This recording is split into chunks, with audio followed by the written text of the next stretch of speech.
예레미야 46장부터 51장까지는 이스라엘에 직접적으로 또는 간접적으로 영향을 주었던 그 예레미야의 당시 유다 주변의 10개의 열방에 대하여 예레미야가 그의 사역 기간 중간에 하나님의 심판의 주권과 의지를 선포한 열방을 향한 예언입니다. 예언이 주어진 시대적 배경과 각 예언의 대상 및 심판 전개의 양상은 조금씩 다르지만 이스라엘을 대표로 한 온 세상 열방을 역사의 주권자 되시는 하나님께서 자신이 세우신 구속의 법을 기준으로 하여 통치하신다는 사실을 보여준다는 점에서 일관성을 갖습니다. 이미 예레미야 46장에서는 그 애굽에 대해서 심판을 선포했고, 그 다음에 47장에서는 블레셋에 대해서, 그리고 오늘 본문 말씀이 있는 48장은 모압에 대한 하나님의 심판을 언급하고 있습니다. 모압에 대한 하나님의 심판의 이유는 우상 숭배와 모압의 교만입니다. 우리가 오늘 살펴볼 본문의 내용은 바로 모압의 교만에 관한 것입니다. 모압의 교만은 그들이 누리는 물질적 풍요에 기인했습니다. 즉 모압은 고원지대에 위치한 지리적 특성 때문에 외부의 침략이 용이하지 않았고, 그로 인해 그들은 경제적으로 번영하게 되었는데 그것이 그들로 하여금 교만하게 하였던 것입니다. 이는 두로와 시돈이 자신들의 그 부로 인해 교만하다가 하나님께 심판받은 것과 매우 유사합니다. 하나님께서는 인간의 교만을 가장 싫어하신다는 것을 우리는 잘 알고 있습니다. 잠언 16장 18절에서도 교만은 패망의 선봉이요 거만한 마음은 넘어짐의 앞잡이니라고 말씀하고 있습니다. 이제 26절을 보겠습니다. 모압으로 취하게 할지어다. 이는 그가 여호와에 대하여 교만함이라. 그가 그 토한 것에서 뒹굴므로 조롱거리가 되리로다. 하나님은 인간의 죄가 점점 커져서 더 이상은 참고 넘어갈 수 없는 인내의 한계를 이룰 때 진노하십니다. 모압의 그 교만함은 하나님께서 참아주시는 한계가 지났음을 말하는 것입니다.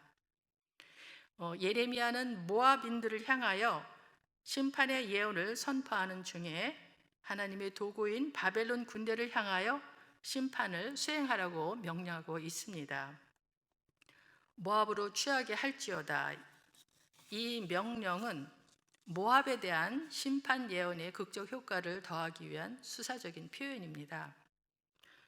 성경에서는 흔히 하나님의 심판을 진노의 잔으로, 또 진노받을 것을 술 취함에 비유하곤 하는데, 술이 잔뜩 취한 자가 자기 토한 것에 구르는 것처럼 모압이 하나님의 심판을 받아 그와 같이 뒹굴게 되고 조롱거리가 될 거라는 것입니다. 27절은 말합니다. 내가 이스라엘을 조롱하지 아니하였느냐? 그가 도둑 가운데서 발견되었느냐? 내가 그를 말할 때마다 내 머리를 흔드는도다. 26절에서처럼 하나님을 거스른 것이 모압의 첫째 교만이라면, 두 번째 교만은 여호와의 백성인 이스라엘을 조롱한 것입니다.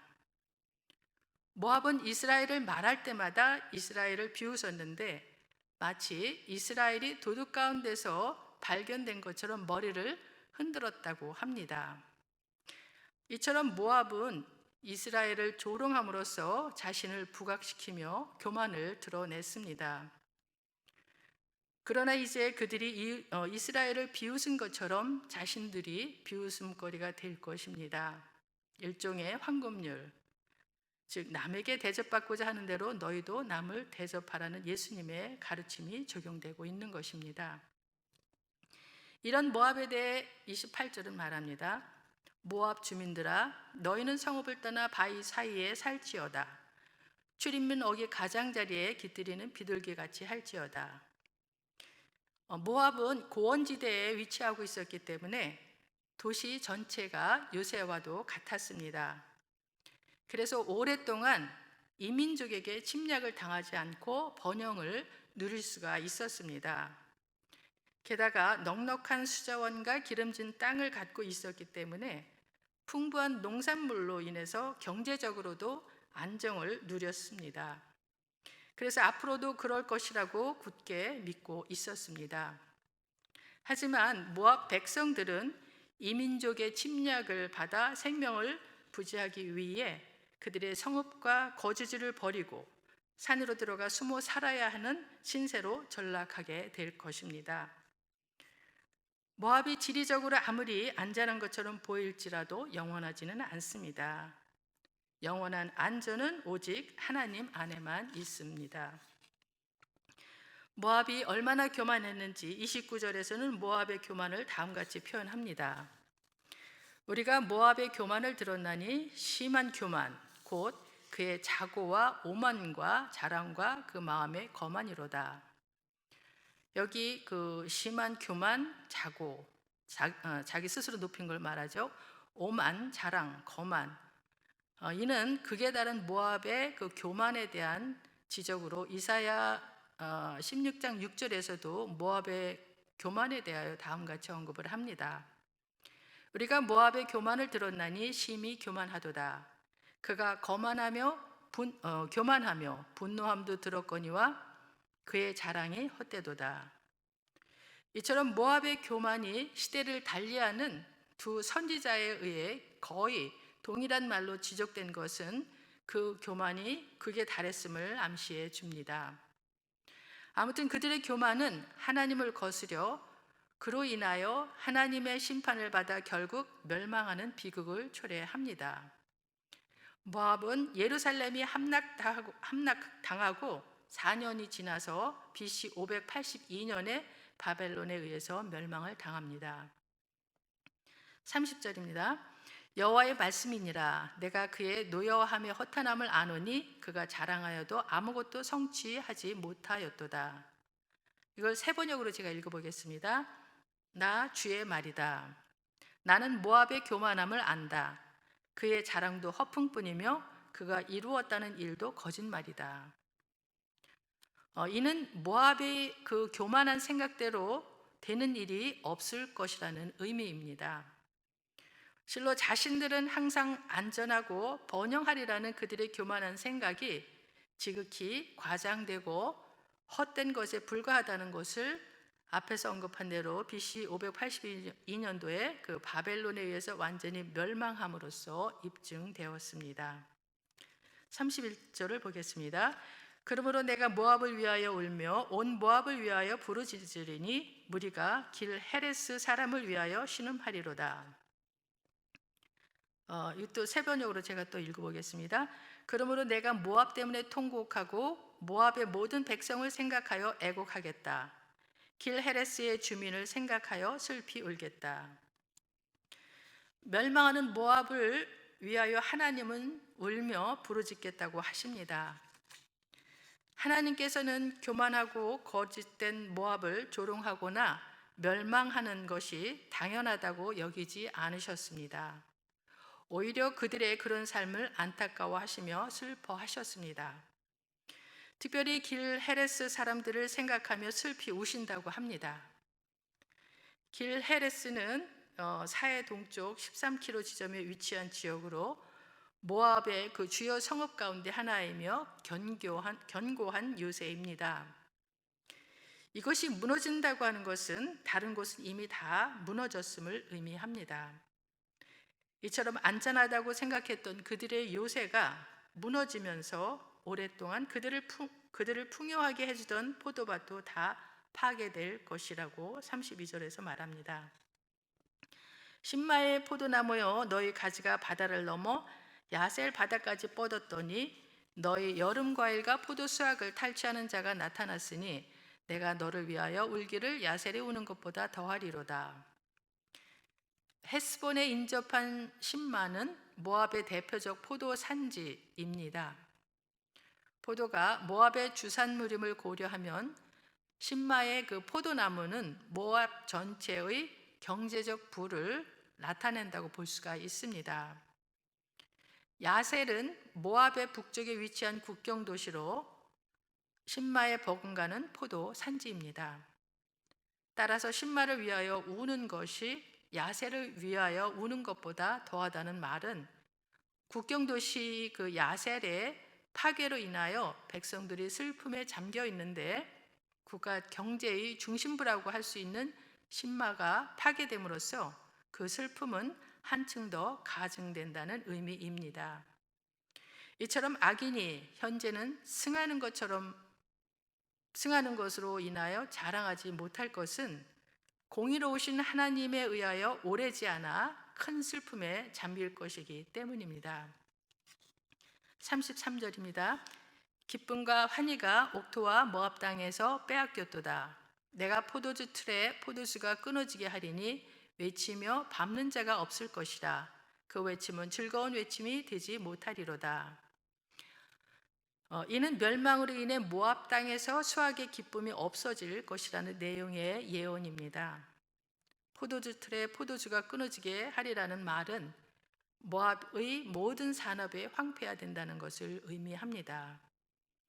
중요한 농산물인 그 포도 수확을 하지 못해 포도주 틀에 먼지만이 수북이 쌓이는 모습은 모압 전역에 걸친 몰락의 한 단면을 보여주는 것입니다. 34절은 모압의 전 지역이 황폐됨을 묘사하고 있습니다. 헤스본에서 엘르알레를 지나 야하스까지와 소알에서 호르나임을 지나 에글랏 셀리시아에 이르는 지역에 사는 사람들이 소리를 내어 부르짖음은 니무림의 물도 황폐하였음이로다. 엘르알레는 그 모압의 북동쪽 국경 도시이고 에글랏 셀리시아는 남쪽 국경 도시이고 기타 성읍들은 모압의 주요 성읍들입니다.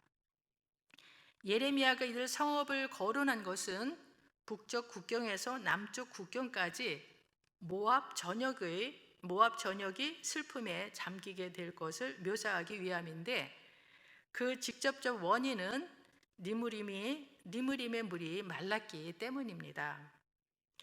모압과 에돔의 국경을 이르는 세렛강을 제외하면 니무림 물은 모압 최남단의 수원이었습니다. 따라서 이 물이 말랐다는 말은 모압 전역이 극심한 경제적 핍절을 당한다는 뜻입니다. 이어서 하나님은 우상 섬기는 자들을 끊어버리겠다고 또 선언하십니다. 35절입니다. 여호와의 말씀이라. 모압 산당에서 제사하며 그 신들에게 분향하는 자를 내가 끊어버리리라. 결국 모압의 멸망의 원인이 그들의 그 우상 숭배에 있음을 보여주는 것입니다. 모압 백성들은 자신들의 번영이 모압의 우상인 그모스 신의 호의로 생각을 했습니다. 그래서 그모스를 잘 숭배하는 한 자신들의 안정된 번영은 영원하리라는 확신이 있었습니다. 그러나 하나님께서는 바로 그들의 그 그모스 신에 대한 그릇된 확신으로 인해 오히려 심판을 받게 하시겠다는 뜻을 피력하신 것입니다. 모압에 대한 심판 예언은 오늘의 그 예레미야서 외에도 이사야서 15장 16장, 또 에스겔서 25장, 아모스 2장, 스바냐 2장 등에서도 나타나는데 이러한 심판의 그 예언은 모압이 앞에서도 언급했듯이 BC 582년에 바벨론에 의해 멸망함으로써 성취됩니다. 이상의 내용이 오늘 우리에게 주는 교훈을 살펴보면 다음과 같습니다. 그 첫째는 우상 숭배와 교만은 하나님께서 가장 미워하시는 죄악들로 개인과 민족과 국가를 멸망으로 이끄는 첩경임을 보여줍니다. 따라서 성도들은 하나님보다 더 사랑하는 어떤 형태의 우상도 우리 가운데 존재하지 않도록 경계하며 권력이나 명예 또는 재물 등으로 인하여 하나님과 사람 앞에서 교만해지지 않도록 해야 할 것입니다. 두 번째는 한 나라의 흥망성쇠는 우연히 발생하는 것이 아니라 역사의 주권자이신 하나님의 주권적 섭리와 목적에 의해 이루어짐을 보여줍니다. 따라서 성도들은 지난 역사를 통해 나타난 하나님의 뜻을 발견하고 그 뜻에 부합되는 삶을 살아야 할 것입니다. 시편 33편 11절 12절의 말씀입니다. 여호와께서 나라들의 계획을 폐하시며 민족들의 사상을 무효하게 하시도다. 여호와의 계획은 영원히 서고 그의 생각은 대대에 이르리로다. 아멘. 기도하겠습니다.